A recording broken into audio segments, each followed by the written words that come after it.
Now then, so if I get this video right, it should be really easy, and I wanted to make it as true to life as I possibly can about how in the last year that I was using the Moto E and I've gone over to the Moto G4.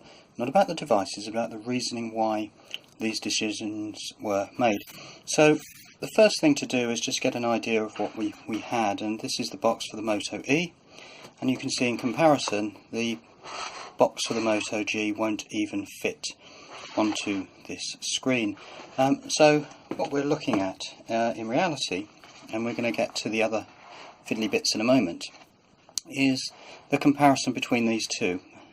And if we look, and I'm using the Moto G4 to record this video on a tripod, and that's why I can just tap and focus on certain parts, you can see that this Moto E is about this sort of size, and the Moto G4 is a lot bigger, and I'm going to come into that straight away. So what we need to do is consider a couple of things, and this is the the real life part about it, and that is what I wanted to do is to show the decision making. Now first of all, on specs we are talking, and let me just get this right and move it in a little bit. On the left hand side here, what you'll see going down is the Moto E, and I pride myself on using budget phones to achieve hopefully some very good results, especially in video, and that is, it's a second gen Moto E. It was a quad core, 8 gigabytes inside, with 1 RAM, 4.5-inch screen, hence the difference in the size, and video of 720p. The screen itself 540 by 960, camera 5p, rear camera VGA, and video 720. The point of it, if you look, and these are the decisions, that with the G4 we're talking this spec down here. I'm going to come to that in a moment. You'll see it's a much bigger screen. You've got an octa-core processor and 13 megapixels 1080p plus the gyroscope. Now the thing is, and let's have a look at what we did to get there, because I didn't think I was going to buy or think about buying a Moto G4.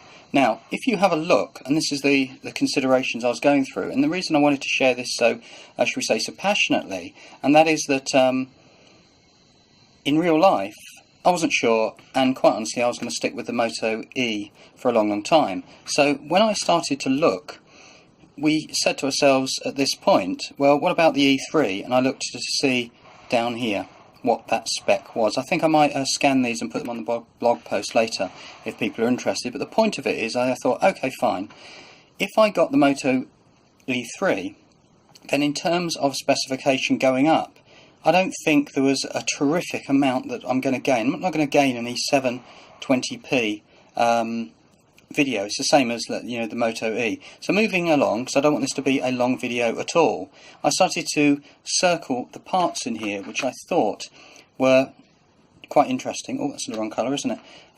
So in other words, the G4 Play 16, 1, 5-inch, it was going up bigger than the 4.5, and we go through here, NFC there. Then we come back down here and we say to ourselves, well, look, the G4 gets us so much more. So in other words, you've got the octa-core, whether that's a good thing or a bad thing I don't know, but at the moment it's absolutely blazing quick. 2 gigabytes of RAM,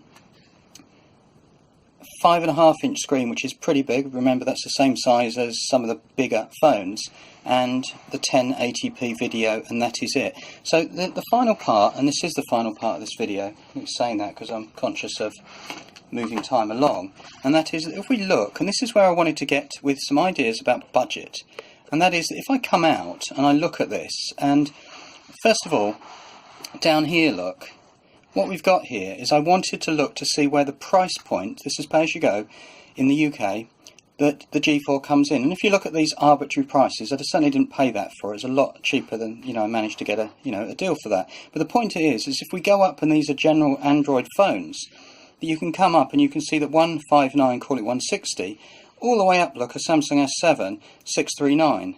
This is on Android. So in other words, it makes the Moto G4 look really small.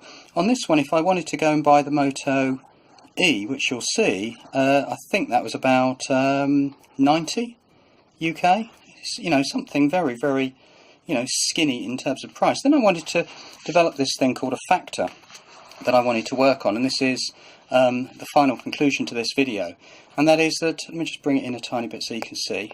Yeah, that'll do. So in other words, what I tried to look at is, bring it out a tiny bit. Yeah, here we go, look. If you considered the Moto G4 at the 5.5 inch screen at 169, what I tried to see is where does that sit in the pure Android Moto experience. And if you look at it, it fits pretty low down. If you think about the Moto E came down here at, say, 75 UK pounds, and I started to give them a factor. So what I consider, which is quite important to me, is when I make these videos and go forward, what I try to do is to say, look, anybody can do this. There's no point in me using, you know, a super top of the range phone like a Moto Z, because it alienates people. You know, I'm a teacher and I want to get the maximum exposure out. So in other words, if you look at these, I called the Moto G at a 169 price point a factor of 1.7 when I considered an arbitrary value of the Moto E to be about 1. Sorry, the Moto E3 to be about 1. So in other words, it's not, in terms of price point, and certainly price point, it's 5 times more expensive if you do the math. Now if you come down here and if you said that the one over on the right hand side, if the best Android, it's not best, is it, it's a Moto Z, was 100% of, you know, I couldn't get a better Moto phone than that in terms of price and stuff, then it makes the Moto G4 34% of that maximum. I know you can fiddle about with these and say, well, you know, your budget is your budget or whatever, but the point of it is these are my personal decisions on the road to getting up to the Moto G4. And to finish this off with a tiny bit of thing that I'm super happy about, and that is that I've got this thing which is a case, and it's one of the little, like, whatchamacallit cases, and what I didn't realise, you know, shock cases, and what I didn't realise, look, is the thing comes off the back.